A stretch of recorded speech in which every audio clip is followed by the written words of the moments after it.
2016, the United States was selling 700,000 tons of its recycling to China.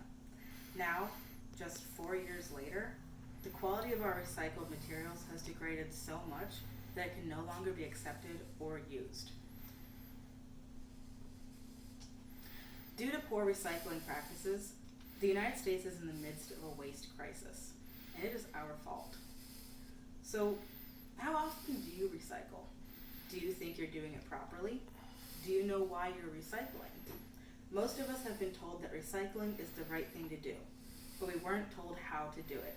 The assumption is that it's so easy to recycle that we actually need to be told how to do it. So, what can I actually recycle?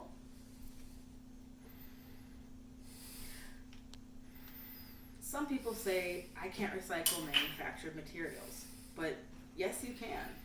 You can recycle plastic containers, aluminum, steel and tin, paper junk mail, and glass, among others.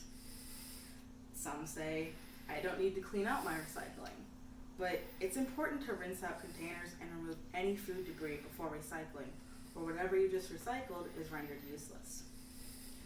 But pizza boxes are totally recyclable, right? Actually, no. You can't recycle pizza boxes, soft plastic, plastic packaging, any material smaller than a Post-it note, mirrors, ceramic, or styrofoam. But now that you have an idea of what you should actually be recycling, how do we stack up against the rest of the world? How do we compare to other nations? Europe recycles approximately 35 to 40% of its waste. The United States recycles just 10%. While we have always relied on shipping our cargo overseas, Europe has developed methods of safely disposing of their waste. Now, 75% of waste in the United States can be recycled, but only 25% of that is recycled. Most people just unfortunately don't have the education to recycle properly, even if the intent is there. But 94% of people do have access to recycling services. And that includes curbside recycling, which means the recycling bins are right outside their doors, within arm's reach.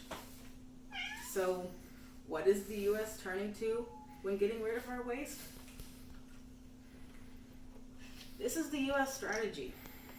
The United States has one of the lowest recycling standards in the world and has created a recycling emergency. It is struggling to get rid of waste because most of what we recycle is unusable and unable to be sold in most countries. Because of this, we have to sell to countries with loose labor and environmental laws. Because of the situation we put ourselves in, environmental qualities have lowered both domestically and globally.